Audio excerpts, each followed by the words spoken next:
어서 오세요. 반갑습니다. 한 주간 잘 보내셨어요?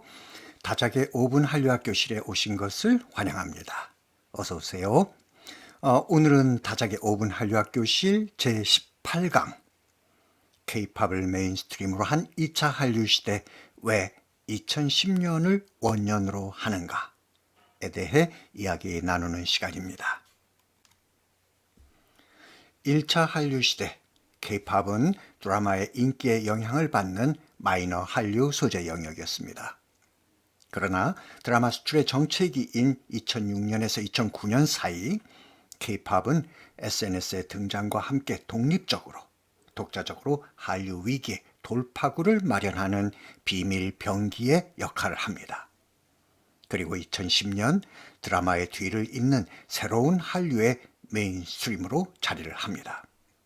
그럼 K-팝이 2차 한류시대의 메인스트림이라는 근거는 무엇이고 2차 한류시대의 원년이 2010년이라는 근거는 또 무엇인가? 이에 대해 여기에서는 K-팝의 생산 환경, 소비 환경, 그리고 문화 상품으로서 K-팝이 만들어내는 세계시장의 환경 변화를 중심으로 말씀드리겠습니다.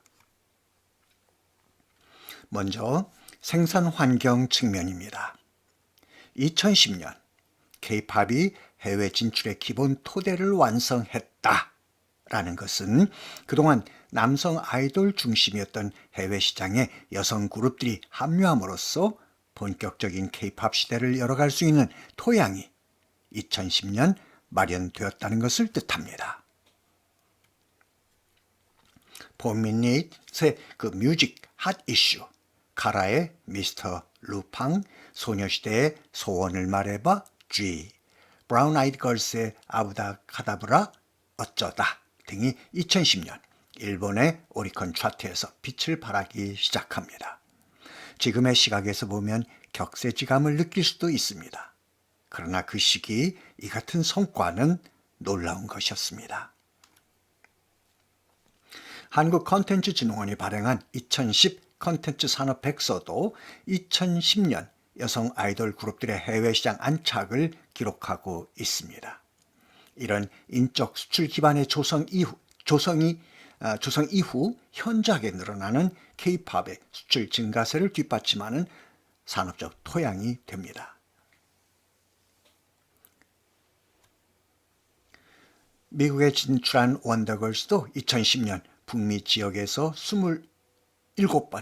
27차례 콘서트를 갔습니다. 그리고 그해 5월 미국의 포털 사이트 AOL에 의해서 이달의 가수로 선정이 됩니다. 소녀시대도 2010년 8월 가진 도쿄 쇼케이스에 2만여 명의 일본 팬들을 불러 모읍니다. 그리고 그해 10월 G를 발매해서 아시아인 최초로 오리콘 데일리 싱글 차트 1위에 오르면서 일본 무대에 성공적으로 데뷔합니다. 2010년 케이블 음악 채널 엠넷은 아시아 시장을 타깃으로 한 K-팝 프로그램을 선보입니다. 아시아 투어 콘서트인 엠넷 얼티밋 인 에이시아 일명 물라가 바로 그것입니다. 엠넷은 그해 8월 대만을 시작으로 2PM, 원더걸스, 비스트 등 국내 대표 아이돌 그룹들의 아시아 투어 콘서트를 시작합니다. 그리고 2010년 엠넷은 엠넷 아시안 뮤직 어워드, 일명 마마를 신설하고 마카오에서 첫 번째 시상식을 개최합니다. 국내 아이돌 그룹은 물론 해외 가수들까지 대거 참여하는 시상식은 마카오 TDM, 태국 GMM, 베트남 SCTV 등 아시아 주요 13개국의 지상파 방송사들을 통해 4시간 동안 생중계됩니다. 아시아 전역의 팬들이 동시에 한국 가수들의 콘서트를 안방에서 즐기게 된 셈이죠. 이처럼 2010년은 K-팝 남녀 아이돌 가수들의 해외 진출과 생산 기반 환경이 개별적으로나 시스템적으로 완성된 의미 있는 해입니다. 더욱이 특기할 만한 것은 오랜 세월 변두리 음악으로 취급받던 그러나 때로는 K-팝의 생명에 숨을 불어 넣어주기도 하던 인디밴드와 K-락의 해외 시장 진출이 2010년 이루어져서 2차 한류시대 원년의 의미를 더해줍니다. 서울 도쿄 사운드 브릿지는 홍대 인디 레이블 연합회인 서교 음악자치회와 일본 최대 인디 레이블 유통사인 바운디가 함께 기획한 콘서트입니다. 3년 동안 3개월에 한 번씩 한국과 일본의 인디밴드가 서로 왕래하며 교류 공연을 갖는 프로젝트입니다. 첫 공연은 2010년 11월 도쿄 시부야의 밀키웨이에서 열렸습니다. 우리 측에서는 펑크 밴드 크라잉넛과 모던 락 밴드 보드카 레인이 참가했고, 일본 측에서는 피아노 락 스타일의 피아노 잭과 모던 락 밴드 오또가 참가했습니다. 라이브 클럽인 밀키웨이는 공연 시작 전부터 300여 명의 일본 관객들로 가득 찼고, 한국 모던 락 밴드 보드카 레인이 문을 열었습니다. 그리고 일본의 오또에 이어서 다시 한국의 펑크락 밴드 크라잉넛이 등장했습니다. 당시 공연 소식을 전한 중앙일보 기사는 공연장 밀키웨이의 분위기를 다음과 같이 기술합니다. 서커스 매직 유랑단을 연주하며 등장한 크라잉넛은 무대 앞에 마련된 단상 위로 뛰어올라 관객들의 호응을 이끌었다. 관객들 사이에서 비명에 가까운 환호성이 터졌다. 크라잉넛이 일본 펑크락 밴드 블루하츠의 히트곡 린다 린다를 일본어로 부르자 속칭 떼창이 들리기도 했다. 크라잉넛의 대표적인 히트곡 룩셈부르크를 부를 땐 일본 관객들이 한국 락에 제대로 빠져들었다. 룩셈부르크의 후렴구 룩셈부르크 아르헨티나를 도쿄타와 카미나리몬으로 바꿔 불렀다. 도쿄를 대표하는 관광 명소가 노랫말에 실리자 300여 관객이 한 목소리로 따라 부르기 시작했다. 발을 흔들고 폴짝폴짝 뛰는 관객들도 있었다. 공연장에서 만난 우스이 히로미는 한국 아이돌 음악은 많이 들어봤지만 밴드 음악은 처음이다. 한국 밴드의 신명나는 음악이 일본에 더 많이 소개됐으면 좋겠다고 말했다. 이 같은 인디밴드와 K-락 같은 일명 주변부 음악의 뜻깊은 움직임들이 2010년 2차 한류시대 원년의 의미를 더욱 뜻깊게 해줍니다. K-팝 가수들에 대한 사회적 인식도 2010년을 기점으로 크게 달라집니다. 셀레브리티란 대중에게 널리 알려진 유명 인사를 말합니다. 포브스 코리아는 국내 유명인 100여 명을 대상으로 소득, 영향력, 명성, 전문성 등을 종합평가해서 최상위에 오른 40인을 매년 발표합니다. 그런데 포브스 코리아가 선정한 2011 파워 셀레브리티 40을 보면 최상위 순위를 K-팝 아티스트들이 차지하고 있는 것을 확인할 수 있습니다. 1위 소녀시대, 2위 빅뱅, 3위 아이유, 4위 카라. 대단하죠? 그리고 이어서 6위 이승기, 9위 비스트, 11위 2PM, 13위 JYJ, 15위 동방신기, 16위 슈퍼주니어, 17위 티아라 등 파워 셀레브리티 40인 가운데 최상위를 비롯해 상위권의 11명의 K-팝 아티스트들이 포진해 있음을 알 수 있습니다. 이는 K-팝 아티스트에 대한 사회적 인식이 2010년을 기점으로 크게 변화하고 있음을 보여주는 근거가 됩니다. 여기서 궁금한 게 하나 있으실 겁니다. 2010년을 이야기하다가 왜 갑자기 2011년 파워 셀레브리티? 2011 파워 셀레브리티란 2010년 3월부터 2011년 2월까지 1년간의 소득, 영향력, 명성, 전문성 등을 종합평가한 결과랍니다. 그렇기 때문에 2010년의 자료를 근거로 40인을 선정하게 되는 것이죠. 우리는 지금까지 K-팝을 메인스트림으로 한 2차 한류시대의 원년을 2010년으로 보는 K-팝의 생산 환경적 측면의 근거들에 대해 이야기 나눴습니다. 다음은 소비 환경적 측면입니다. 음악 1.0 세대란 녹음 테이프나 CD를 이용해서 음악을 저장하고 향유하던 단순 소비 세대를 일컫습니다.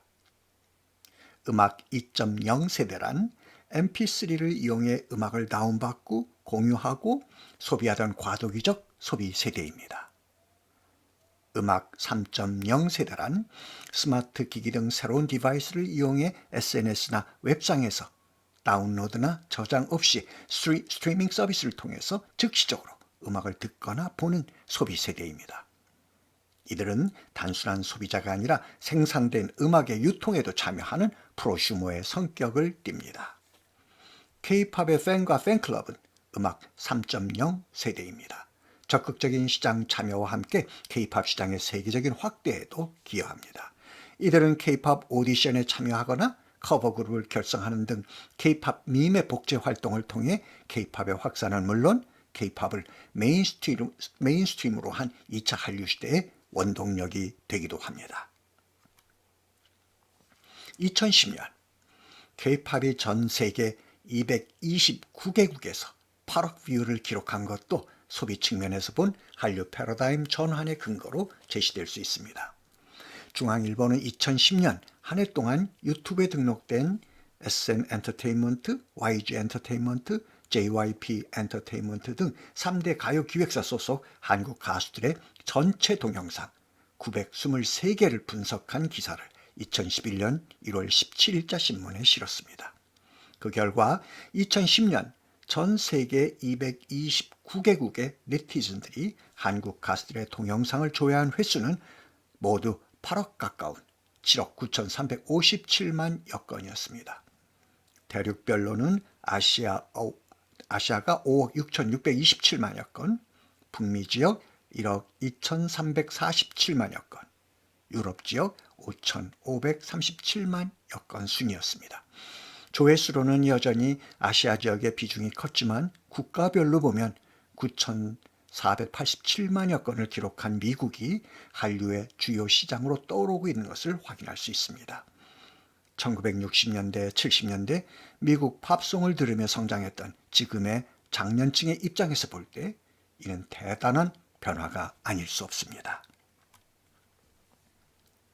영남대학교 사이버 감성연구소는 2011년 11월 1일부터 3개월간에 걸쳐서 한류의 발원지를 추적하고 한류의 확산에 영향을 미치는 사람들이 누구인지를 파악하기 위해서 트위터의 트윗을 분석했습니다. 북미와 남미, 아시아, 유럽 등 4개 대륙별로 K-팝을 언급한 트윗을 모두 수집한 뒤 각 트윗을 올린 계정 사이의 네트워크를 조사했습니다. 그 결과 K-팝에 관한 소식을 트위터로 확산시키는 과정에는 뚜렷한 영향력을 발휘하는 빅마우스가 존재하는 것으로 확인됐습니다. 한류 팬으로 시작해서 관련 정보를 모으다가 정보의 허브가 된 아마추어 전문가들이었습니다. 동남아시아에서는 2009년 문을 연 데일리 K-팝 뉴스라는 한류 전문 블로그가 한류 확산에 가장 큰 기여를 했습니다. 하루 방문 횟수가 28만 회에 이르는 이 웹사이트는 영어로 운영되기 때문에 필리핀, 싱가포르 등 영어를 쓰는 아시아 국가는 물론이고 미국, 호주의 방문자들도 끌어들였습니다. 사이트를 운영하는 K씨 우이 씨는 말레이시아의 대학생으로 데일리 K-팝 뉴스라는 트위터 계정을 통해서 블로그를 알리고 있습니다. 또 일본에서는 K-팝 러브라는 아이디를 쓰는 트위터리안이 K-팝 이슈를 다루는 데 가장 영향력이 컸습니다. 트위터 프로필에 따르면 후쿠오카에 사는 고교 2학년 여학생입니다. 한류의 주 소비 계층인 10대, 20대 여성으로 또래 친구들과 K-팝 정보를 나누다가 한류 전도사가 된 것입니다. 유럽에선 독일, 프랑스, 영국을 중심으로 한류 네트워크가 형성되어 있습니다. 독일에서 한류를 알리는 천병은 한국계 모델 넬라리입니다. 넬라팡 힐이라는 아이디를 쓰는 리는 가장 영향력이 큰 트위터리안이라 조사됐습니다. 프랑스에서는 인터넷 라디오 K-팝 FM의 기술 담당 조나단 그레이, 트위터 아이디 조나단 그레이스를 통해서 K-팝 정보가 주로 확산됐습니다. 지역별 차이도 드러났습니다. 세계에서 트위터 사용자가 가장 많은 북미 지역에서는 일본 여고생, 말레이시아 대학생 같은 아마추어 한류 팬보다는 기업 형태의 미디어가 한류 확산에 중요한 역할을 하고 있었습니다. 예컨대 미국에서 K-팝을 확산시키는 트위터 허브는 드라마 피버라는 계정입니다. 이는 사람이 아니라 한국 드라마와 뮤직비디오 등을 서비스하는 한류 전문 미디어로 미국에서 가장 유명한 한류 정보 웹사이트 중 하나입니다. 유럽과 남미는 미국처럼 기업화된 트위터는 아니지만 유명인들이 한류 전파에 주도적 역할을 했습니다. 독일의 넬라리는 물론 브라질에서도 페리가이라는 축구선수 출신의 TV 리포터가 한류 팬이 되면서 다양한 한국 대중문화를 소개함으로써 K-팝의 허브 역할을 했습니다. 이처럼 K-팝은 2010년을 전후해서 나타난 이들 세계 각국의 빅마우스들을 통해서 전 지구적으로 확산돼 갔습니다. 이런 소비 환경의 변화는 K-팝의 수출에도 큰 영향을 미칩니다. 드라마 수출 정체기인 2009년 K-팝의 수출은 전년 대비 89.9%의 높은 성장세를 보입니다. 그리고 2010년 전년 대비 166.3%의 초고속 성장을 보이며 전년 대비 2.6배가 넘는 8,320만 달러의 수출을 기록합니다. 그렇다고 2010년 K-팝이 드라마의 수출 규모를 넘어선 것은 아닙니다. 2억 3,500만 달러를 수출한 2012년이 돼서야 드라마 수출을 넘어섭니다. 그러니까 수출의 규모만으로 평가를 한다면 K-팝을 메인스트림으로 한 2차 한류 시대의 원년은 2012년이 될 수도 있습니다. 그러나 중요한 것은 드라마 수출의 정체기가 빚은 한류 시장의 위기의식을 누가, 언제, 무엇으로 깨뜨려 주었는가 하는 것입니다. 누가? K-팝이. 언제? 2010년. 무엇으로? 폭발적 성장세로 지치고 어두웠던 한류 시장의 분위기를 극적으로 반전시켜 주었다는 것입니다. 세계 시장 환경 측면입니다. 2010년 이후 K-팝이 국가 브랜드 이미지로 새롭게 떠오르고 있다는 보고서가 등장하기 시작합니다. 이탈리아, 헝가리, 독일, 프랑스, 영국 등 유럽 5개국 대학생들을 대상으로 한 2011 유럽 한류와 국가 브랜드 조사 보고서에 의하면 유럽 젊은이들은 한국에 대한 연상 이미지로 북한을 제외하고 K-팝을 가장 먼저 떠올렸습니다. 6.9%였습니다.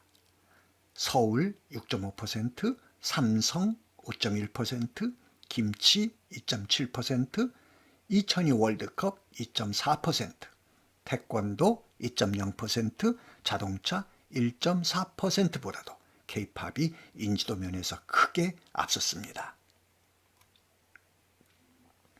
한국문화산업교류재단이 중국, 미국, 일본, 러시아 등 해외 9개국 3,600명을 대상으로 실시한 한국의 이미지 실태 조사에서도 한류라고 생각되는 분야를 꼽으세요 라는 질문에 K-팝이 1위를 차지했습니다. 한국관광공사가 10대에서 40대 영국인과 프랑스인 각각 150명을 대상으로 조사한 영국 프랑스 신한류 시장 보고서에 따르면 응답자의 80%가 뮤직비디오나 드라마, 영화 등 한류 문화 콘텐츠를 일주일에 한 번 이상 접한다고 밝혔습니다. 특히 매일 1회 이상 접한다는 답변도 24.7%를 차지할 만큼 적극적으로 한류 문화 콘텐츠를 찾는 유럽 마니아들이 많은 것으로 나타났습니다. 또 이들이 가장 관심을 갖는 한류 문화 콘텐츠로는 50.7%가 K-팝을 꼽았습니다. 다음으로 영화 18.0, 한식 10.0, 드라마 6.7, 게임 4.0% 순으로 조사됐습니다. 한국문화산업교류재단은 2009년 한류 지수를 산출하기 위해서 일본, 중국, 대만, 베트남 등 4개국을 대상으로 한국 대중문화에 대한 호감도 지표 조사를 실시했습니다. 설문 대상자는 국가별로 200명씩 전체 800명을 표본으로 했습니다. 설문 대상자의 분포를 보면 남자 44%, 여자 56%로 여자가 약간 많았습니다. 연령층은 주로 고등학생과 대학생, 대학원생으로 되어 있습니다. 설문 대상자 중에 한국 문화상품을 경험해 본 사람은 97%에 이르렀고 경험하지 못한 사람은 조사 대상에서 제외시켰습니다. 그 결과 한국 대중문화 장르 가운데 그들이 가장 선호하는 분야는 드라마로 51%를 차지했습니다. 다음은 K-팝 27%, 영화 14%, 게임 8% 순이었습니다. 다시 말해 2009년 한류 문화 콘텐츠의 대표는 드라마였고 K-팝은 드라마 선호도의 절반을 약간 상회하는 낮은 수준이었습니다. 그런데 중국, 일본, 대만, 베트남, 태국 등 5개국을 대상으로 실시한 2010년 한류 지수 조사 결과를 보면 K-팝이 한류 지수 1위를 차지합니다. 이를 내림차순으로 정리하면 K-팝의 한류 지수는 107, 게임 101, 드라마 100, 영화 94 수준입니다. 이 또한 세계시장 환경 측면에서 2010년 K-팝이 2차 한류 시대로의 진화 모멘텀이었음을 확인시켜줍니다. 자, 오늘은 K-팝이 2차 한류 시대의 메인스트림이라는 근거는 무엇이고 2차 한류 시대의 원년이 2010년이라는 근거는 또 무엇인가? 라는 주제로 이야기를 나눴습니다. 다음 주는 제19강 한류사 시대 구분 마지막 시간입니다. 2차 한류 시대 BTS의 한류사적 의미, 그럼 싸이는? 이라는 흥미로운 주제로 여러분과 함께 하겠습니다. 기대 많이 해주세요. 자, 실온 외치는 시간입니다. 제가 한류이즘 할게요. 여러분들은 한류토피아, 그리고 다 함께 위하여. 준비되셨죠? 자, 한류이즘과 한류토피아를 위하여. 감사합니다. 행복한 한 주간 되세요. 수고하셨습니다. 다음 주 금요일 제19강에서 뵙겠습니다.